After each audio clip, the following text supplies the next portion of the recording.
All right, so today we have Morgan Cook from HB McClure here to speak with us. Morgan, I will pass it over to you. All right, perfect. And I'm going to lean on you a little bit. Can you see my screen or can you just see me? Yep, we can see your screen. Okay, perfect. Welcome everyone. I'm really excited to be here. I was super nervous coming in today because this is the first time I've done something like this, but I'm super pumped. Typically, my job entails going into high schools, colleges, veteran hiring expos, things of that nature to recruit and to just let everybody know and give some education around what HB McClure does. Most of my conversations start out with that exact video that you just watched, so I was very thankful that we were able to coordinate that and get you able to see that video. So we're going to jump right into it. As she said, please ask questions throughout the presentation. I'm going to keep an eye on the ticker over here, and if I do miss anything, they're going to shout out to me to make sure that I don't miss anything from you guys so that I can answer all your questions as we go along. I do really well with multitasking and kind of bouncing back and forth in my presentation. So please ask questions as we go through the presentation today. So we're going to start out with a little bit of background and history. So you did hear Bob talk about where we started, and we're a 100-year-old company. So that's sort of where I'm going to start. I'm going to take you through our history of our company. So we are over 100 years old. We were established in 1914. Herbert Massett McClure bought into Fisher Brothers, and they later formed Fisher McClure. 1935, Robert McClure I started and later expanded into a contracting entity. So what that meant was we went from doing just small little projects to much larger projects. And back then, we're not talking about big hospitals, schools, things of that nature. We're talking about outdoor plumbing, which was, you know, your outhouses, thatched roofs, spouting, things of that nature. Back in the day, definitely no AC units back then. 1946, Bill McClure Sr. started with 6 employees, so we're starting to see a little bit of growth even back in the 40s. 1961, Bill McClure Jr., he started with 21 employees. And then in 1978, so everyone pretty much can recognize the blue and gold trucks that are all over the place. And if you don't, you will after today. The blue and gold paint scheme was established in 1978, so that's been around for some time. 1984, Robert McClure II had a total of 50 employees. And then in 1999, we outgrew our building over off of Dairy Street. And if I have any older participants in the audience, you're going to probably remember that building more than you'd remember the one that we're in currently on 600 South 17th Street. So in 1999, we consolidated to the building that we are in currently. I wasn't here when we consolidated to this building, but I'm told it was just like a great big empty warehouse, not a whole lot of office space. In present day, we are literally popping at the seams here at the 600 South 17th Street location. In 2008, this was very critical for the company. It was the first time in its history that it had changed hands from a family-owned company to someone outside of the family. So Bob McClure decided he was going to sell. He didn't have anybody in the family that was willing to take the company, and Robert Whalen, or Bob Whalen, our current president and CEO, decided he would like to purchase. Bob Whalen has no previous history of construction other than his father did a little bit of electrical work in his day, but he was very eager to take on such a reputable company in the Harrisburg area. When he purchased the company, it was 225 employees.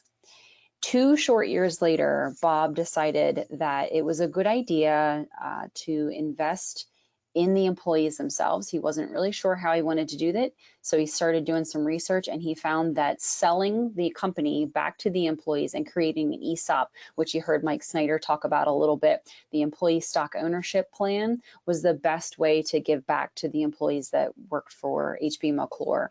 So he created the ESOP in 2010. There are a few ESOPs in the area. Remco is one of them. Not all ESOPs are 100% employee owned. We are 100% employee owned, which is pretty awesome for Bob to sell everything that he owned in the company back to the employees. So 2014, we had two pretty incredible things happen. We turned 100 years old. So 2014, we celebrated our 100-year anniversary, and we purchased a company out towards Philadelphia, right above the King of Prussia area, called IT Landis. They're very similarly structured to HB McClure. So they have a residential division and a commercial division, and they had right around 100 employees when we purchased them. 2015, we purchased Warden and Schul. If anybody's familiar with the York area, you may also know them as Shipley Energy. Shipley purchased them about 18 months later. They decided they didn't want them anymore, and we purchased from Shipley the Warden and Schul division, which is now called HB York. They had around 40 employees and still maintain right around 40 employees at that location. We skipped a couple years, didn't have a whole lot of exciting things go on other than ESOP growth. And then in 2017, we created HB Global. HB Global is our corporate entity. We decided, if we're going to continue to grow, we need somebody at the top kind of telling everybody what to do. That way everybody's on the same page, everybody's treated equally. All your policies and procedures are the same other than state regulations. And then also in 2017, we purchased Nash Plumbing and Mechanical, which is in our Florida division. They are nothing like HB McClure. So this was super interesting for us to purchase a company, A, so far away, and B, so different from us.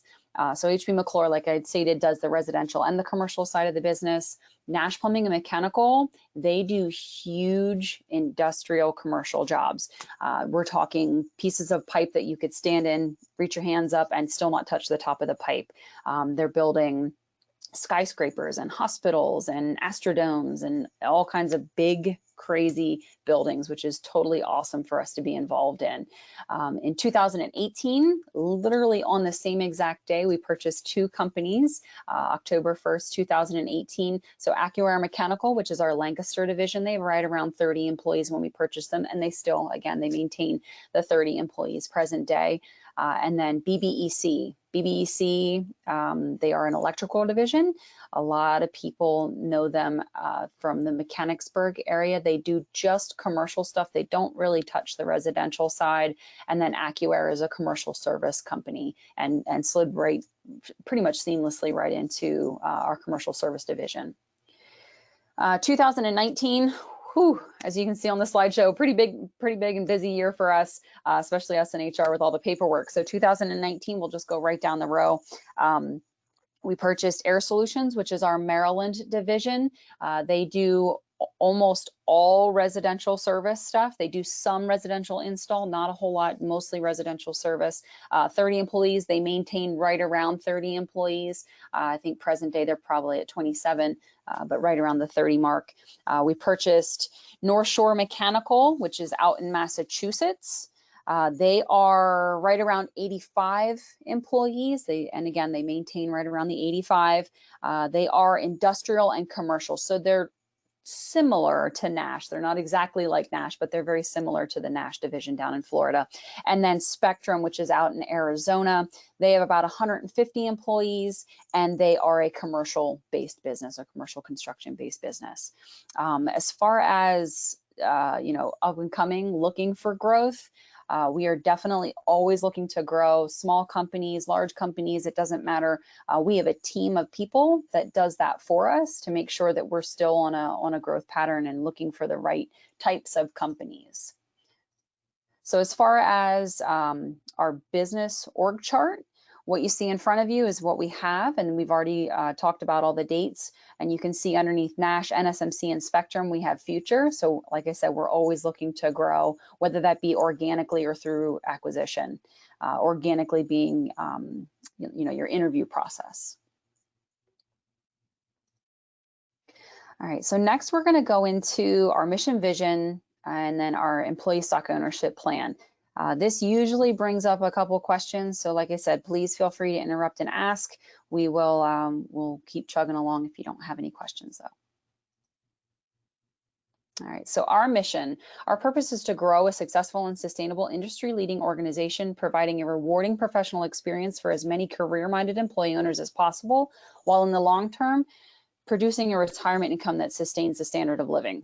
Whole lot of words, very simply means we want you to be comfortable when you retire as you were comfortable while you were working. We don't want you to suffer a financial hardship when you retire just because you didn't save enough. That's what we want the ESOP to do for our employees. Bob Whalen's vision is that all of us retire a millionaire. And I know that sounds really cheesy and sort of off the wall, but that is his vision. And people that start here between the ages of like 18 and 24 can achieve that with the growth that we are experiencing currently and plan to experience in the future. All right, so our vision, this was in the video presentation, but I think it's really important to go back over it. So engaged employees feed into the raving fans. The raving fans then pay their bills, which creates financial success. And we like to pass as much of that financial success on to our engaged employees as possible. Because let's be honest, money makes the world go round for most people. So our vision is to create an environment where employee engagement is encouraged and cultivated daily. We believe employee engagement allows us to create raving fans, which produces superior financial results. Our superior financial results give us the ability to reinvest in the company and our employees through education, gaining sharing programs, and ESOP value. Okay, so that's what we talk about with 5-year strategies, 10-year strategies, things of that nature in the business. But ultimately, we want to make sure that our employees are engaged in the business so that they feel like owners. All right. So history of our ESOP. We talked about this a little bit, but I just wanted to kind of put it in words for you. So history of the ESOP. Bob Whalen purchased us in 2008. He was 100% the owner when he purchased in 2008. And then in 2010, he transferred the company over to the employees at 100%, making us 100% ESOP, or a 100% employee stock ownership plan owned company. The ESOP transition created shares. Those shares are held by the ESOP trust. So this gets a little dicey. I'm not going to get fine-tooth combed into it. Really, we're just going to stay high level with it. But every time we purchase a company, it creates value in our ESOP. So if you understand share value, the stock market things of that nature, and even if you don't, you understand that you purchase shares, and that the more that share grows, the more money that you ultimately would have in the long term. The one difference between the stock market and HB McClure is you cannot purchase shares with HB McClure. We are not a publicly traded company. All of the shares are given to us for showing up to work. So we don't have to purchase any of our shares. And I will say when we purchased Nash, every single person in the company, when we purchased Nash, we probably had about 700 employees. All of us got 13 shares just like that, just for purchasing a company. It doesn't happen with every company, but most of the larger companies that we've purchased, it definitely has added to our share value and our share distribution. So shares are released from the ESOP trust to the employee accounts annually as a result of paying down the loan debt that was needed for the ESOP to purchase the company from Bob Whalen. So again, super high level, just know that every year all of us get an ESOP distribution, whatever those shares are, whether it be people left the company, we purchased other companies, or we're just paying down our loans or our debt. Through the whole COVID-19 situation, we were able to add, not subtract, add value to our ESOPs, which was super incredible. For a lot of people, the COVID-19 situation was very devastating. A lot of hardship was being heard. Our company, if you visit our website, there's a couple videos on there about with not only with our employees' testaments, but our president and CEO and kind of how we handled that situation and how we're going to continue to handle the situations as they arise. Definitely a company with value when it comes to giving back as much as possible, even in times of crisis. So the ESOP mindset, and again, we talked about this a little bit. I just want to put it in words for you. So all employee owners should be very interested in the success of HB McClure. After all, greater success results in increased ESOP shares.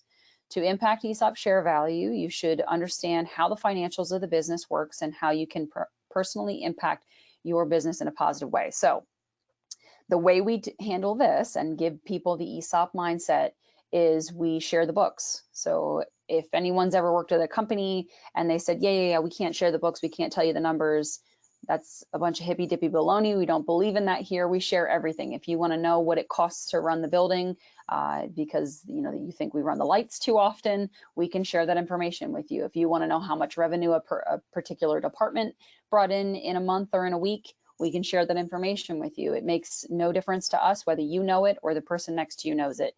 If you want to know how much it's going to cost us to finish a job or how much revenue we're bringing in, we're going to share it with you.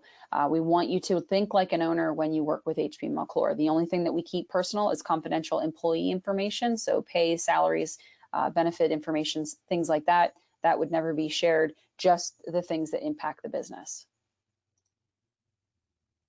All right, so our share value. The share value was created in 2010.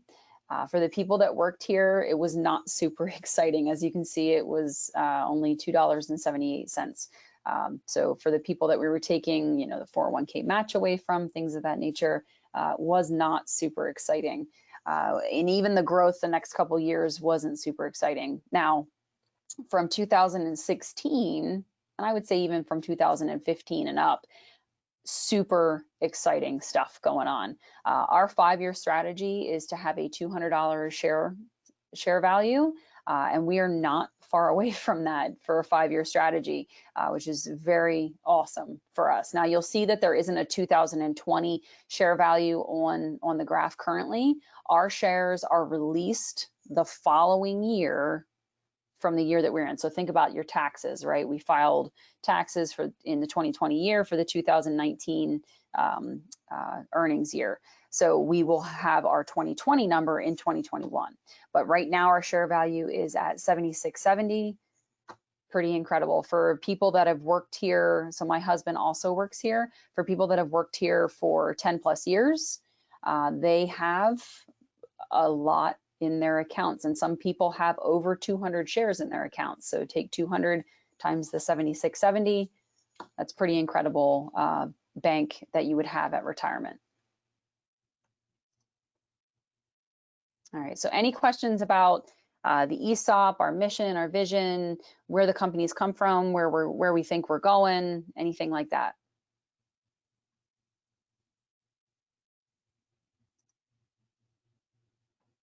Okay, then we're gonna move right along. Perfect. All right, so you heard Mike Snyder and another lady on the presentation talk about HB University. We're gonna touch a lot on that because I feel like that is the most impactful thing that I could share with you today, other than the history of our company and sort of where we've come from. If you have any questions, please feel free. I'm gonna go over a lot of content here in the next couple slides.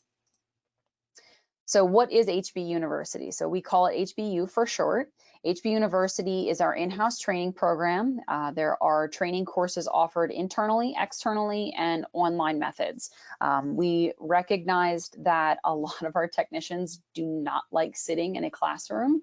And when I go out to, whether it be tech schools or regular schools or colleges, I get a lot of the same feedback. The reason I'm in a technical classroom is because I couldn't learn in a regular classroom setting. I'm not a traditional learner is what I hear a lot when it comes to my technicians and my apprentices, which is perfectly okay. Online is probably not the best case scenario for them. That's why we offer it internally and externally in a classroom setting, but as you'll see in my next couple slides, hands-on. So. All right. Why was it created? So HBU was created with the intention to train, coach, teach our technicians. We send out an annual survey to all of our employees.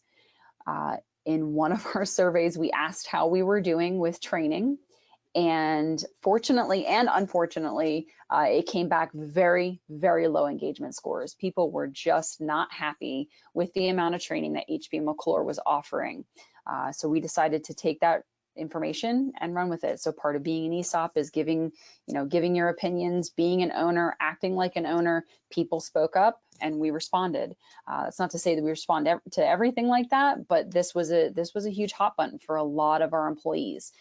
So we created HBU to hopefully give back the training that people were requesting and needing so desperately, and we were successful. So when we created HBU, we made it up with essential trainings, technical trainings, leadership trainings, and HBU online.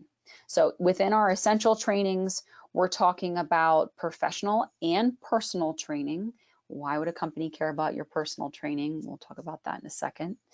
So for your essential professional trainings, we're talking about financial literacy. So really understanding what it means to be an owner, understanding the numbers, understanding how the business works, why the leadership makes the decisions that they do, all of those things.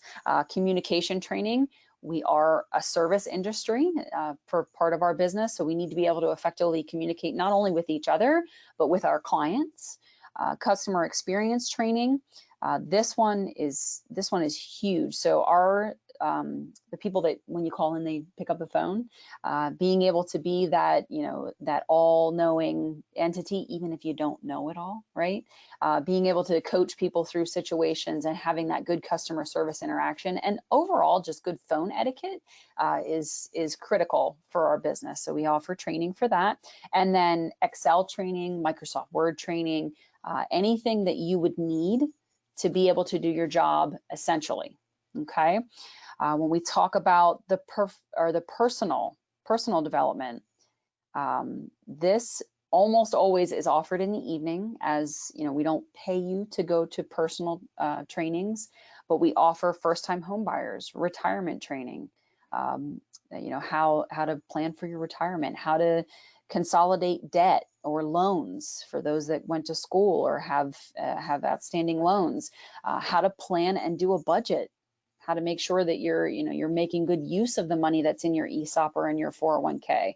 And again, those are offered in the evenings outside of work hours. You have to volunteer to come to those, and then we get them scheduled for you. And the sky's the limit with that kind of stuff. If you're interested in it, I can research it. We'll put it on our training calendar and we'll get it offered for everybody in the company, because you're probably not the only person that wants some type of training like that.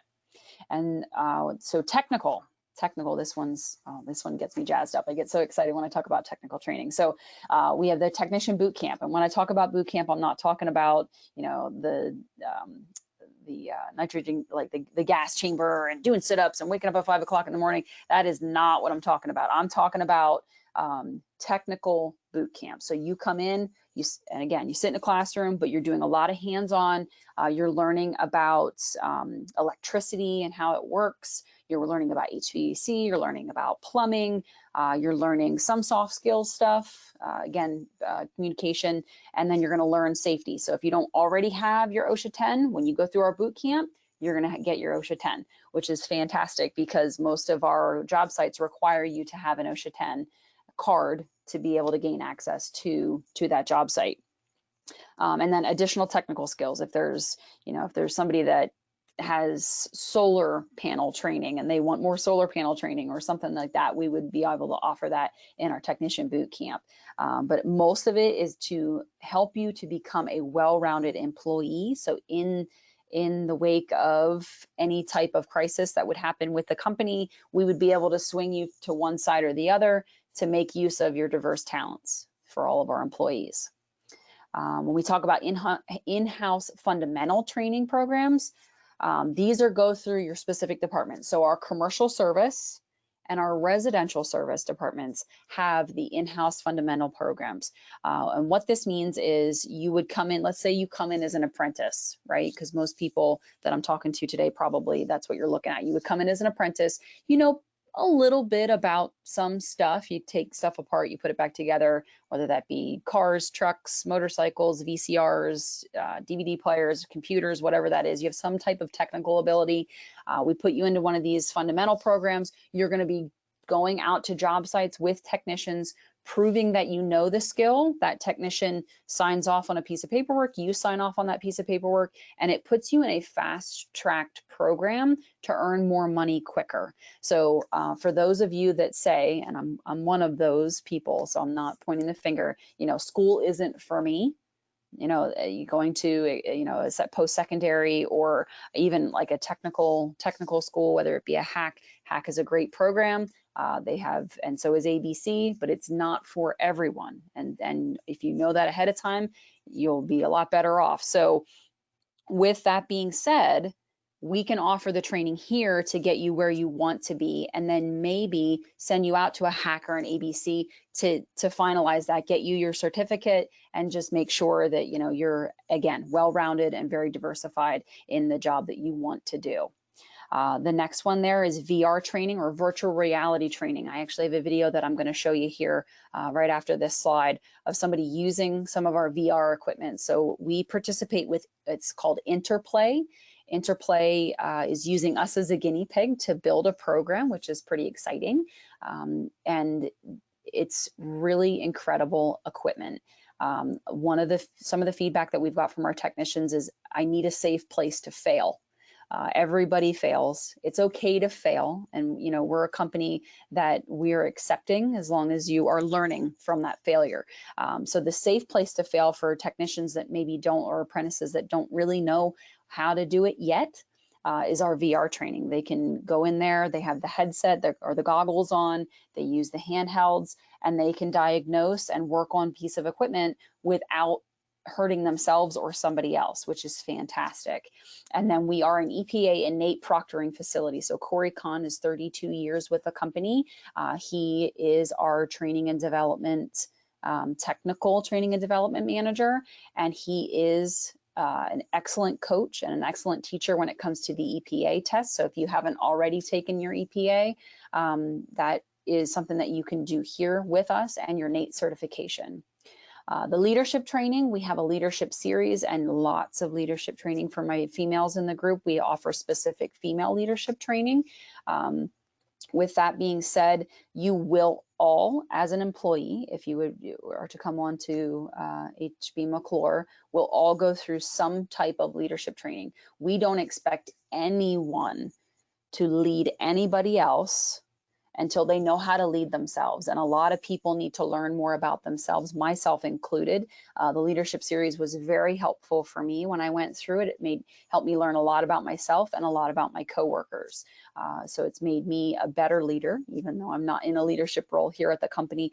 It's made me a better leader and a better person outside of work as well, just to learn how to effectively communicate with others. And then the HBU online, we have a learning management system that we use here at HB McClure, which allows people to take online trainings at will, which is fantastic. So you are really in control of your personal development and your professional development when it comes to things like that. And you can do them on the clock or off the clock. You have to get permission from a supervisor to do them on the clock, obviously, but off the clock, you can take as many trainings as you want. We have over 3,000 of them in our bank for you to be able to take as an employee owner. So the next slide that we're going to go to is going to start right away. I'm going to sort of talk over top of it to tell you what he's doing so that you can sort of understand what's going on in the video as it's happening.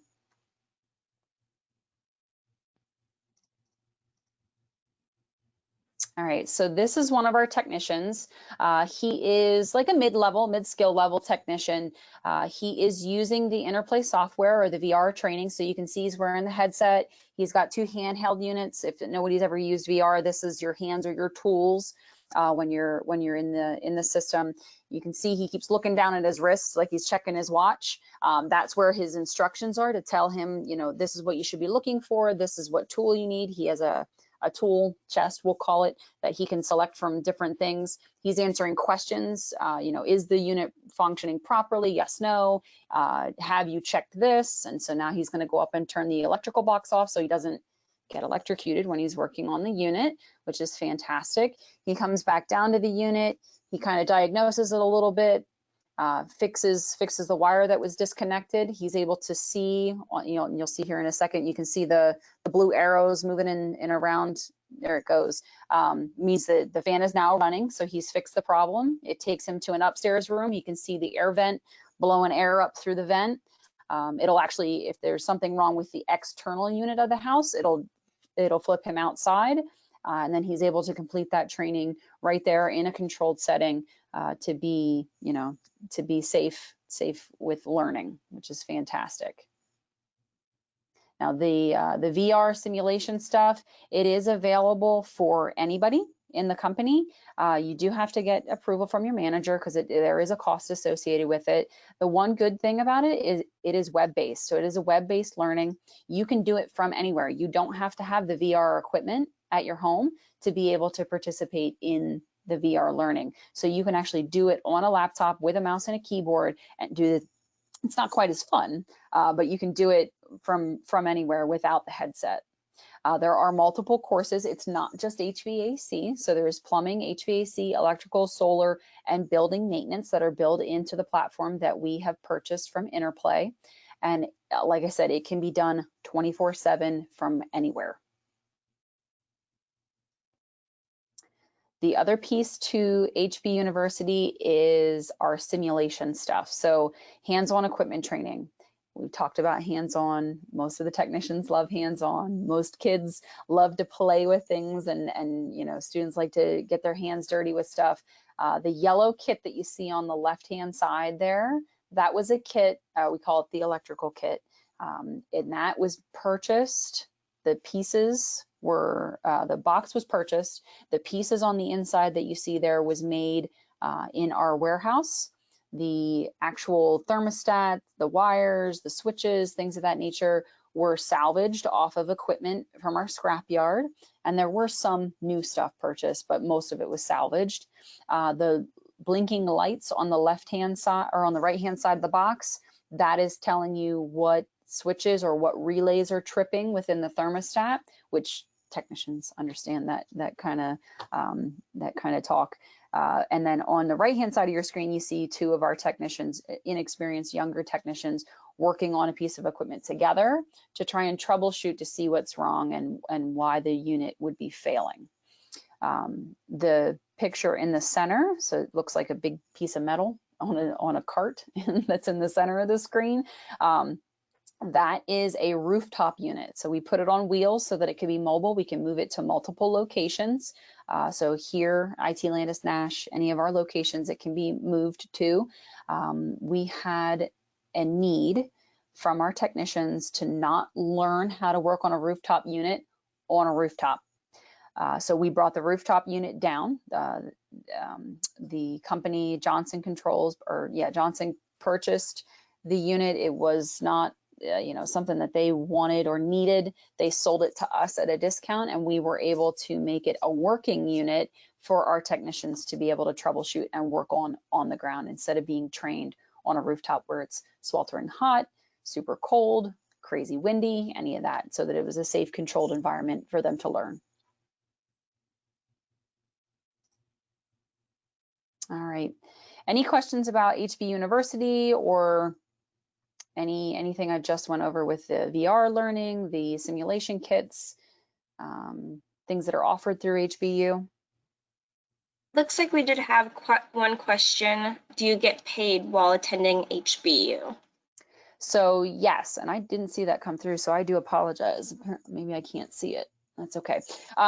So yes, you do get paid for attending HBU, all your leadership trainings, anything that you're scheduled for on your regular day. Now, we did talk about the HBU online. If you would be doing those classes in the evening on your own because you want to further yourself in some way, then that would be on your own time. All the time that you are in one of our classrooms, though, it has already been approved, because you have to have your training approved when you go to a classroom setting.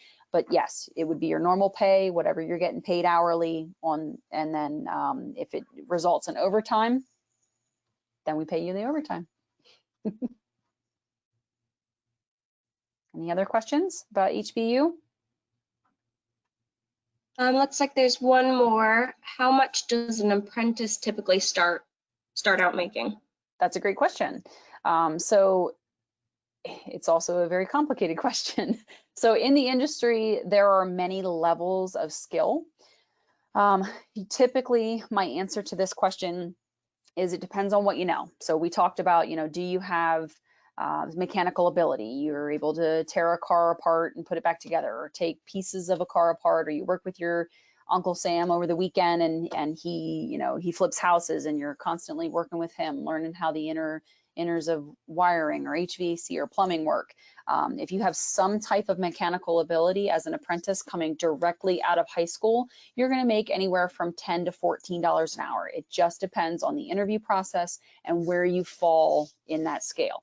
Okay, if you go to a post-secondary teaches you, you get a certificate of some kind, whether it's a certificate of completion, an applied science cert, or graduate of some kind from Thaddeus Stevens, Thaddeus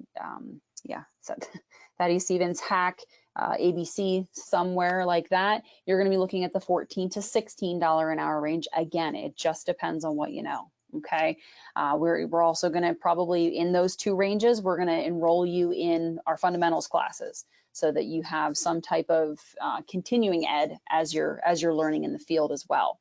And then, once you get up to that mid-skilled level, so you did maybe some schooling, tech school in high school, and maybe some post-secondary schooling. You've worked in the field for a couple years with another company maybe, or you just did your own thing and you were working for, Uncle Sam on the weekends or as a full-time job. You're going to be looking at the $16 to $18 an hour range. And then from our skilled technicians, people that have been in the industry for multiple years, have owned their own company, have gone to post-secondary or some type of tech school, you're going to be looking at 18 plus. The sky's the limit. Most of our technicians are on a progressive merit increase. We are a merit-based shop. Merit-based means we pay based on what you know. So the more you know, the more valuable you are, not only to yourself but to the company. The more diversified your portfolio is, the more valuable you are.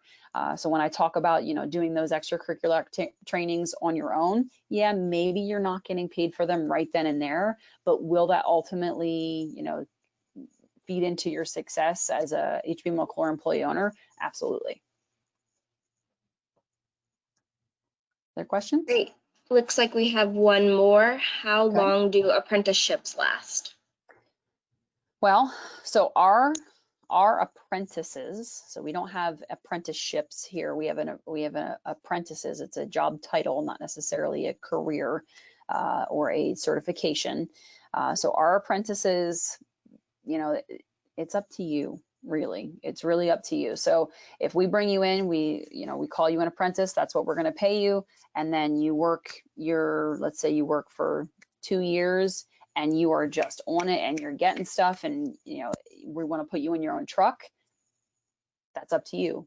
Your career path is what you make it. If you come in here and you're like, you know what, I'm good just helping somebody, coming to work, punching the clock, coming in, riding with somebody, helping somebody else, not having the responsibility, you can be an apprentice forever. Now, we don't necessarily want that for you. We want you to grow. We want you to, go out on your own and have your own truck.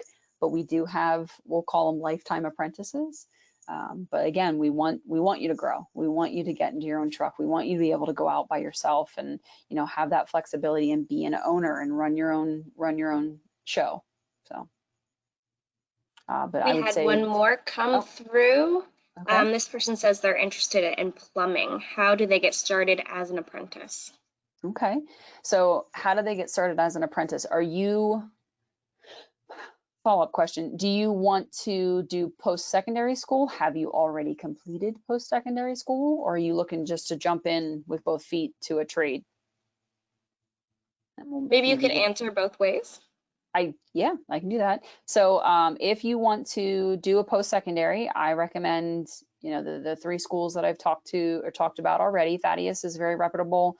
Your YTI is very reputable. Your Hack and your ABC.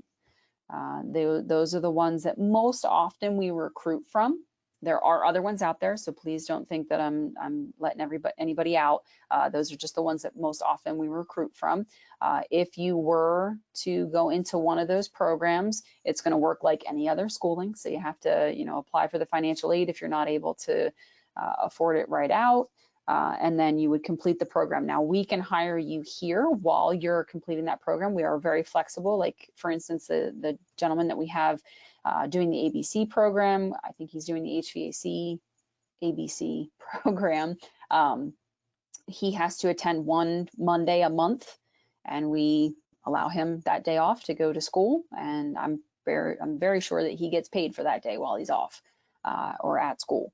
So we are super flexible. If you were to just jump both feet in with us, you would, if you're in the residential service or the commercial service departments, you're going to get put into one of the fundamentals classes. And by classes, I mean on the job training. So you're going to be put into one of those programs, and the sky's the limit. However fast you progress out of that is up to you and the technician that you're placed with. If you go into our commercial construction department, it's a little bit slower paced, but you're going to get a lot of experience because they are very trusting. One of our core values as a company is trust, and we are trusting you to learn or to ask questions when you need something, and we are going to work alongside you and then let you go to do your job. And again, comes back to that whole trust. We're going to know, we'll be there to help you and assist you, but trust you to do your job while you're at work.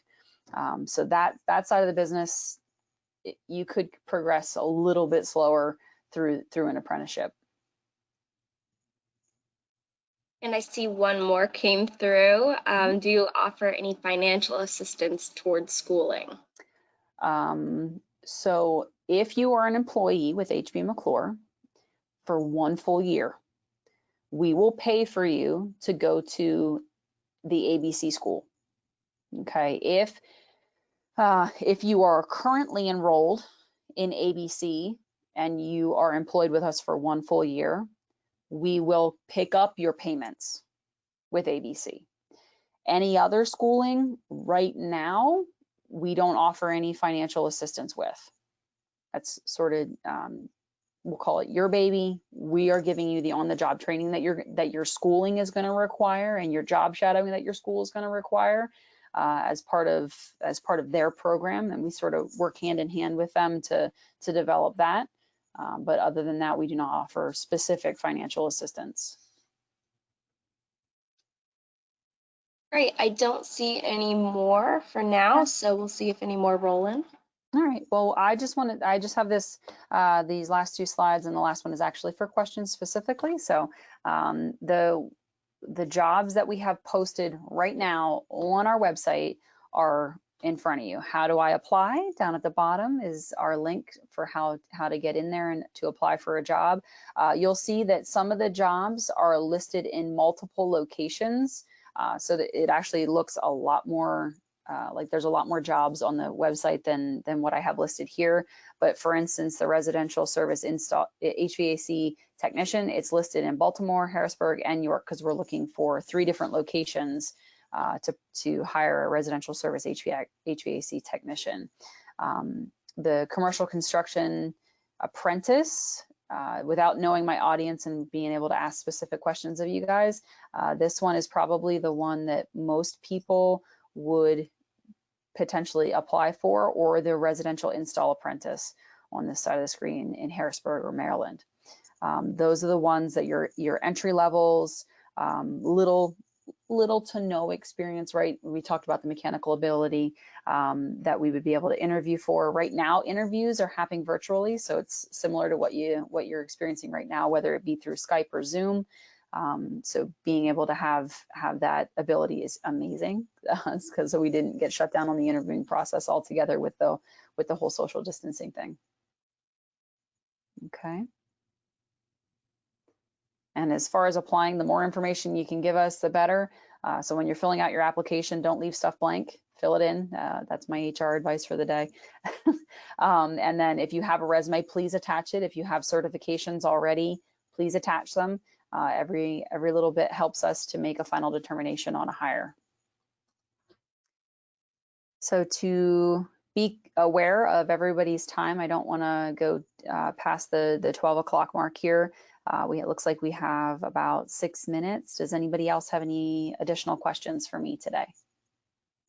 We have one other. How can I make my application stand out from other candidates? That is a fantastic question. So this is more of an HR question than it is an HB McClure specific question. So I always tell people in the interviewing process, in the application, the resume process, don't leave out the small stuff. So I specifically would prefer not to look at a 6-page resume. That's a huge turnoff for someone that's trying to filter through hundreds of applicants. So get as much information in as little amount of space as possible. So I don't need to know that your favorite color is yellow. But what I do want to know is, were you involved in Boy Scouts? Were you involved in Girl Scouts? Were you involved in service projects at a church or at your school or in your community? I want to know, did you teach youth soccer? Did you? And I'm just picking stuff at random to try and trigger thought processes for you. Are you bilingual? Can you speak another language other than English? That one, I find that is incredible that's not taught or talked about in whatever, I don't know what the classes are, career exploration classes in school. That's huge that if somebody can speak another language, because that's somewhere where that a lot of companies are deficient because they don't have those people to be able to communicate with Spanish speaking individuals or Asian speaking individuals, things of that nature. Were you working with, Uncle Joe over the weekend? Were you assisting him? Well, it wasn't really a job. He didn't pay me. That's okay. Put it under, another box in your resume. I worked with my Uncle Joe for, the years 2006, 2007, 2008, flipping houses or doing landscaping. Why is that important? It shows me and whoever else you're applying for that you're a dedicated person, that you show up to work, that you have some type of work ethic and capability. And if you don't have any of those things, that any of the stuff that I just mentioned, that's okay too. It's okay to not have a whole lot of experience right now. If you are just coming out of high school, if sports was your thing, or if, clubs in school were your thing, put that stuff on your resume. Make sure that it gets out there. If you were in the chess club, if you were a captain on the football team, if you were, an assistant coach or an assistant to someone, it shows dedication, it shows leadership. All of that stuff is super important. Now, as you grow in your professional career, some of that stuff will drop off. So once you get a job here and you take different roles here, some of those things will drop off, and you won't have to put all the extracurricular stuff in there anymore. But it's definitely, all that stuff stands out to me and to most HR professionals. Great. Well, thank you so much, Morgan. Sure. I think in the interest of time, it looks like we have a few minutes left. I think we will stop taking questions here. Okay, perfect. So Morgan, thank you so much for your time today, and thank you everybody who's listening in for joining us. Our next session will be next Tuesday, July the 7th at 11 a.m. with a representative from the Pennsylvania Department of Conservation and Natural Resources. If you have any questions, comments, feedback for us, or if you'd like more information about services available to you, don't hesitate to reach out. The contact information for program staff in your county was sent out in the chat box. And that's all I have for today. Thank you all again for joining us, and I hope you all have a fun and safe holiday weekend.